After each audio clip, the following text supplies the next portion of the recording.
Hey everyone, Dr. Baron Grutter here. So in this video, I just want to go over two separate techniques to do a single tooth wax up. I'm going to go over some of the more advanced techniques for multiple teeth and occlusion and whatever in some other videos, but for here I just want to show a quick way to wax up a tooth. We're going to stick with this central incisor here because it's actually a little more challenging than you might think at first glance. So yeah, I guess we could also do this tooth, but we'll probably skip that just based on time. So anyway, a couple of things. First I'm going to do is I'm going to come to View, and I'm going to go up to Show Objects Browser. I'm going to click on this, and I am going to duplicate it because I want to have a backup copy. That way, you know, as I'm changing some things around for my second set of instructions, I'll have another one. So anyway, I'm going to go ahead and turn off the copy for now, and we're going to stick with this.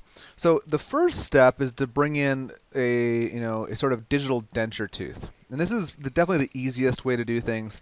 Do note this is a stone model that was then scanned. You can see sort of all the blebs, and it's not a great model. And if you're trying to do a truly nice aesthetic wax up, I would want to either have a better model or at least go through the process of smoothing all that up. But we're going to skip that for this purpose of this video. So what I'm going to do is I'm going to bring in a denture tooth for this incisor. Now, there are ways to actually add them to your objects here, but for whatever reason on this computer, I've had a great deal of difficulty adding it. Never have in any other computer, but I just don't have it in this computer. So for now, I'm going to do it the old school way, if you will, and I'm going to come into this folder. I'm going to grab the 1-1, first quadrant, first tooth. I'm going to grab it, and I'm going to drop it right in here. It's going to ask me if I want to append, replace, or cancel. Append basically means add it here. And it's obviously not oriented properly. That's fine. I'm just going to click on the T button or Edit Transform. And I'm going to roll it back, and I'm going to stick with specific degrees, 90 degrees. Then I'm going to turn it over, 90 degrees. Or 180 degrees, I'm sorry. And now it's it's getting close. So now I can grab this little triangle and I can move it close to where it needs to be. Now, again, if I just want to do 2 dimensions, just grab a line. If I want to be able to do 1 dimension or 2 dimension, or if I just grab the whole tooth, you can only work in 2 planes at a time. Okay, so you can go through the process of overlaying it over this tooth and then trying to scale it to the same size by using these little boxes. But I'm going to tell you right now that the space, the edentulous space here, is actually bigger than 1 tooth. So we'll show you by, that's pretty darn close. And if I bring it over here, that step I just did, you don't always have to do that. I'm just kind of showing for example. If I then bring this in, you can see that I'm still left with the diastema. And that's okay. That's a point where you have to make a choice of what you want to do for this patient. Are you going to restore this tooth to make it closer in size, or are you going to try to create some optical illusions to disguise this tooth, make it look like it's the same size? And we're going to go with that as just we're going to pretend this patient has no interest in messing with this tooth, and all we have to do is to fill in this space, but they do not want a space remaining.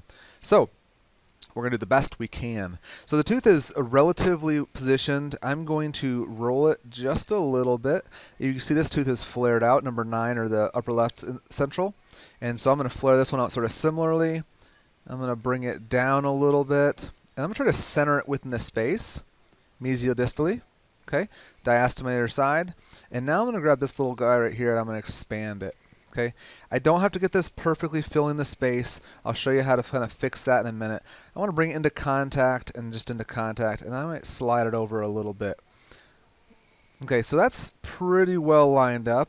In the curve, it's pretty well lined up. So now I'm going to make it a little bit longer because you see sort of the CEJ. It may line up well here, but we've got a defect.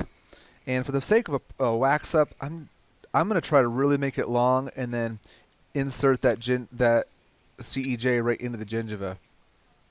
Looks like it's a little bit retroclined in a sense. And now bring that back. Fairly similar emergency there central. Still in line. and now it's pretty well blended with the tissue. If I was doing this case, which actually I already have a while back, I would try to push this tissue buccally to try to get it up a little bit higher, and that's actually not too unpredictable. But for the sake of the wax up, this works fine.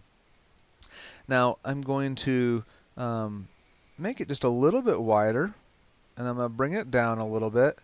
So if you get lost and you're not really sure where where your frame of reference is, you can come up here to the View, Show Grid, and that will allow you to start looking at some and size of lengths and stuff. The problem with that is you really need to align your model first, and I'm going to show you how to do that in a minute. So let's turn that off for now. So I've got that pretty well positioned in the grand scheme of things. And so now let's customize this a little bit. Now keep in mind, this patient, you're not going to grow much of a papilla very well unless you have bone up pretty high. So if he's had bone loss, you're not going to get a lot of it, but if there's bone, you can support tissue growth. So we're going to go ahead and try to fill this space in a little bit. To do so, I'm going to come over to the Sculpt Tools. Here's my brushes, my different options. Simple one here is Inflate. And you can change the size by pushing your bracket buttons or by moving this little slider around. And I've got it turned up about 2/3 the way up on strength. And the more you do on the lingual, the more it will be disguised and hidden. You can close the contact without it really being seen, and you'll get a little bit less light coming through it. We'll do the same thing on the lingual back here.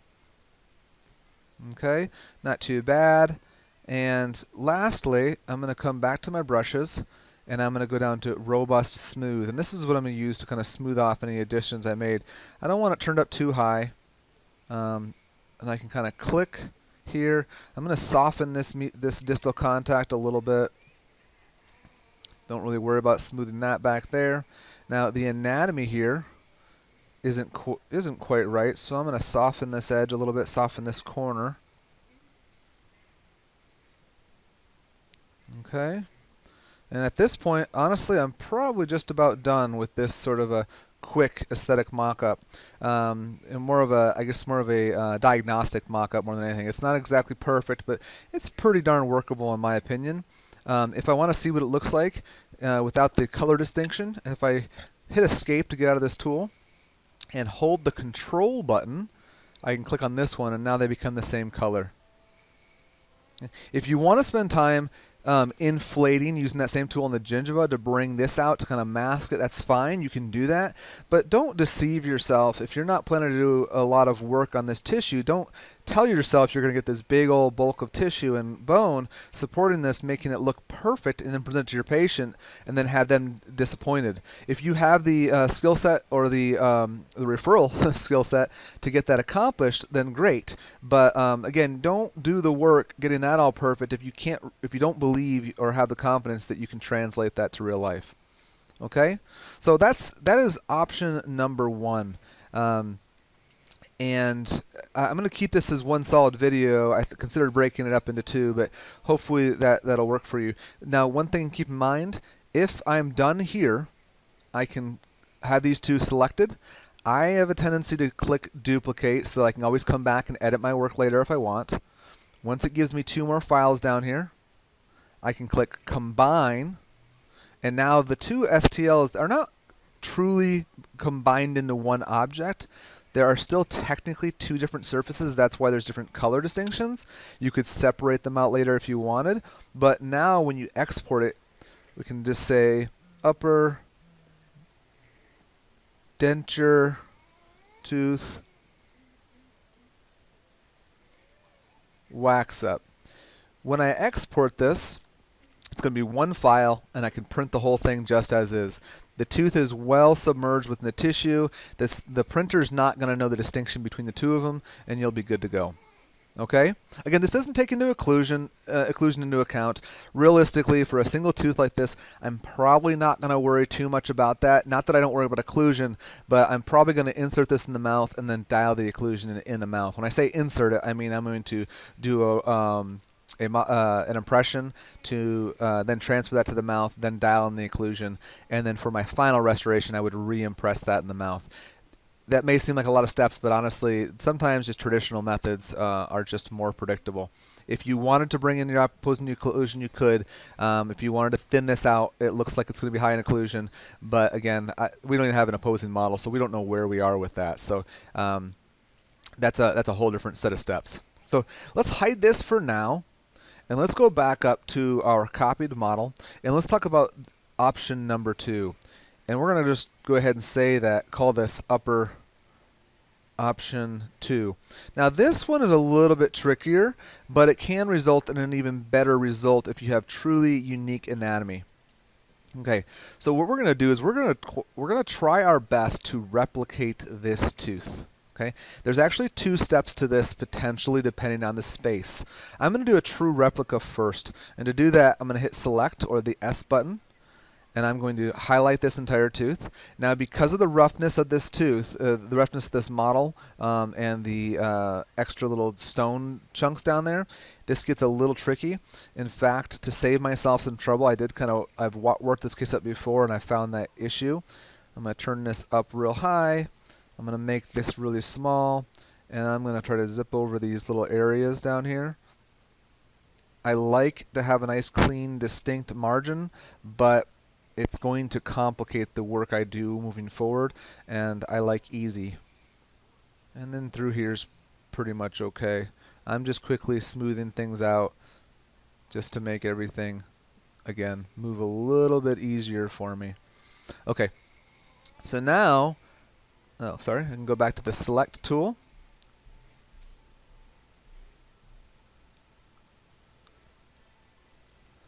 And I'm going to come around.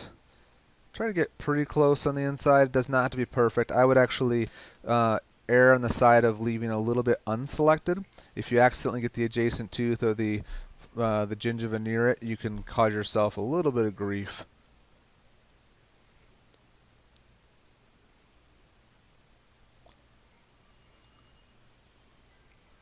Okay, that's all selected. Okay, so I think we've got a pretty good selection. And okay, now I don't have to do this, but I like to press the B button to smooth out the selection. Now, the border of it. Some might consider an extra step, but I think it gives me a little better area. So now I've got this, and I'm going to go ahead and I'm going to press Y. What it does is it separates it out from the rest of it. Okay? Or actually, I'm sorry. Yeah, I'm going to do that. So now I can turn this off, and I can duplicate this. And this is going to be my copy tooth. Okay? Tooth. Let's turn off the original.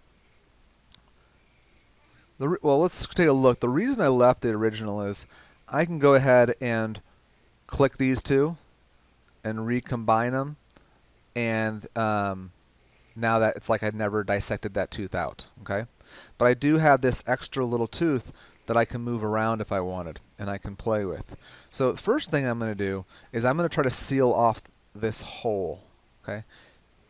Some might skip this step. I think it's easier to go ahead and do that. So I'm going to hit Analyze, Inspector. It sees the hole. I like to pick Smooth Fill, and then it's going to be Auto Repair. This can sometimes take a little while because the edge is not flat and easy, so you're going to get something kind of crazy like this. Okay. Quickest way to clean this up is to Edit, Plane Cut, and I'm going to click my mouse once and drag straight up. Pick the big arrow. If you went down, actually you wouldn't have to mess with that. That's just to clean up that junk out there. Now we have this crazy thing up here. So I'm going to come to Sculpt. I'm going to hit Smooth, or this Robust Smooth. And watch, you'll see as I'm smoothing it, and you can have this dialed in quite a ways. And I'm going to make it a little smaller with the smaller bracket button, or the open bracket. Don't worry about getting it perfect. well, this actually did get perfect. I'm going to pretend I wasn't able to get it perfect, because sometimes you can't. And there's a quick and easy fix for that, so don't sit there spending 10 minutes trying to smooth that out. You just get it relatively smooth and move forward. Okay? If you can't smooth this, hit select. Select the area. And now hit erase and fill. Done. Okay? Now I can go ahead, I'm going to continue smoothing this a little bit. It doesn't really matter, you don't have to be too picky, but I'm just trying to get a nice looking ovate Pontic type tooth here.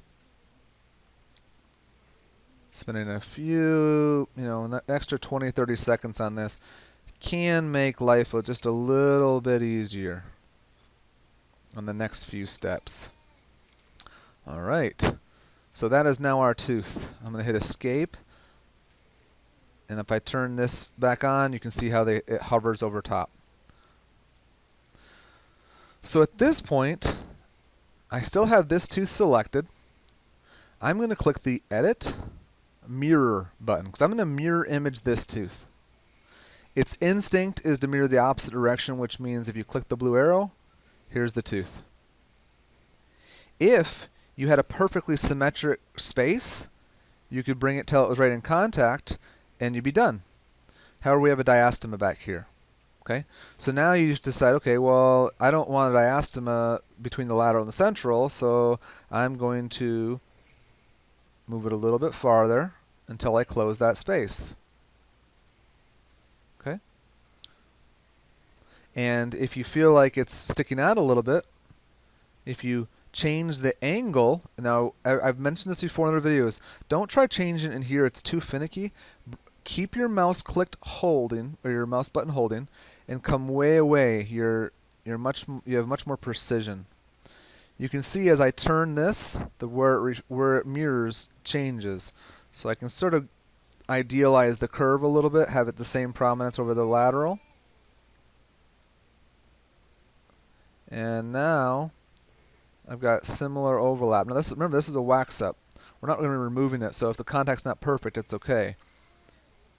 Looking pretty good in my opinion. If you think the tooth, actually, we have this model oriented pretty well, but if you needed, you could also come through here and change the angle. But again, I don't think we need to. Control Z to undo that little adjustment I made, and now we're done. Okay, so now we've got a perfectly centered diastema. The patient's a mirror image of those two teeth, and maybe the patient is cool with that, and maybe they're not. So if they're not, happy with that, you have a couple different options. You can try to roughly estimate and close the space one at a time, or we can go back and hit cancel on the mirror, and now we can actually take this tooth and we can click, we can actually make the tooth a little bit larger. Okay? So I know roughly how big I need to make it. It's maybe about here. If we had lined it up with the grid, we could use that to help, but it's pretty simple in this case. So I'm going to turn this off, the other upper arch. I'm going to hit the select button, and then I'm going to draw one line right down the middle of this tooth. And I'm highlighting half of it, because I'm going to stretch just half of it a little of the mesial. If I simply press the T for transform button, I can stretch it a little bit. Now, that makes a little bit of a rough edge here. So what I actually prefer to do is to hit Shift Transform, Shift T. So if I show you what that looks like, Deform, Soft Transform, it makes sort of a stretchy area that is more gummy-like, if you will. And if I hit cancel, just because I want to get back to 0 where it was, Shift Transform, and so let's look how much I want to stretch this. That looks about right to me, just a slight deformation of this tooth. Hit accept. Now let's turn this back on, and now we're going to go back to that same mirror step. Okay, flip this around. Stretch it out a little bit. Rotate it just a touch.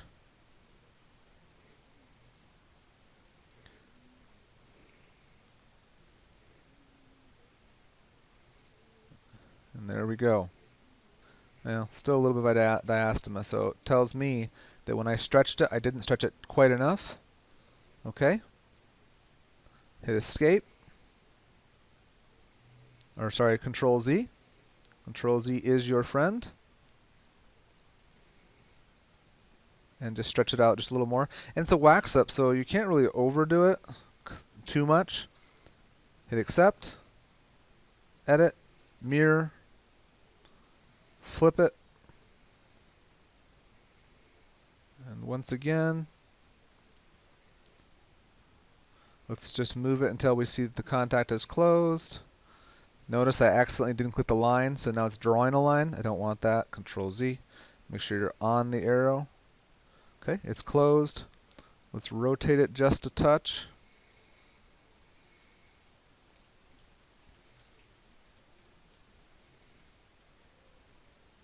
Okay, looks pretty good. Let's hit accept and let's take a good look at this. If we didn't like it, if we want to change something, we can quickly hit Control Z and now I'm back to the editing function.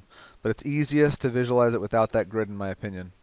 Got a nice solid vertical contact there, contact here, and I think we're looking pretty darn good. It's a very symmetric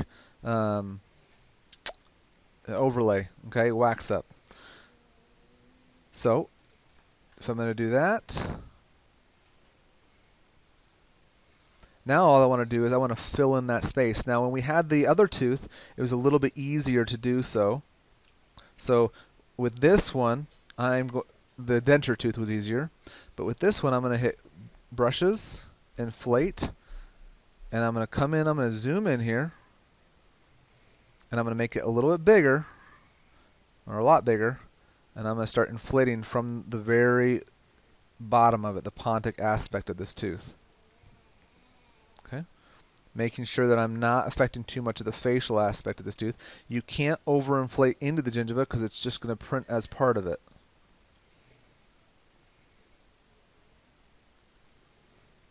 And we're going to smooth this out at the very end, just in case we overdid it a little bit. Okay, pretty well intersected. I'm going to come right here to kind of close that just a touch more. And lastly, robust smooth. Dial this back a little bit. I'm just going to kind of sweep around here. I'm going to make it a little smaller. Make it a little more of a subtle transition. Again, I would try to advance that flap, that tissue. If I'm not actually going to do a connective tissue graft, I'm at least going to try to advance the tissue during, segmenting the tissue when I expose the implant. If this is an implant. If it's a bridge, you're going to be kind of stuck where you are unless you do some grafting. Okay? So we're done with that. We're done with the wax up. To make things look a little better, I'm going to click on this one as well, so they're all highlighted. I'm going to hit duplicate. I'm going to hit combine to combine all those surfaces together into one piece. I'm going to turn everything else off. Control A to highlight everything. And I'm going to hit Control Shift G, or clear face group. That makes all the colors go away. So here's your more accurate wax up, if you will. I do think that this area down here is a little bit rough, or not quite to my liking. But just be aware, since we've already taken the face groups away and combined everything, you run the risk of smoothing that tooth off without meaning to. So maybe spend a little more time on that. Again, I think this serves the purpose of showing you how to do it. So two different techniques, one's with a denture tooth, and one if you're trying to truly mirror it. Now, I actually showed you three, because one left the diastema, which is a true, pure mirrored copy, and if you have a symmetric space, that works great.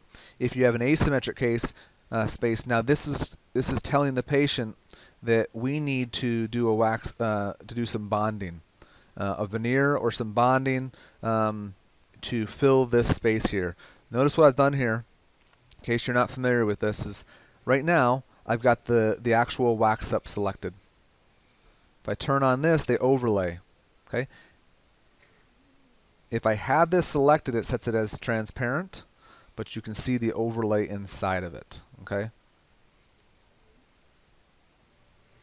Because the original model is still on, but this is the one I'm visualizing. Anyway, so you can show the patient this is how much space we need to add to this. I mean, otherwise this tooth's going to be this much wider. You're going to have an asymmetric smile, or we have to have a space that's twice as wide as this if we want the two teeth to be the same size. So, all right. Please let me know in the comments if you have any questions. Hopefully this was helpful. And be sure to subscribe if you do want to see any more videos. I try to put out videos pretty often on new techniques, and I'll do my best to answer any questions. All right, thanks for listening. Bye for now.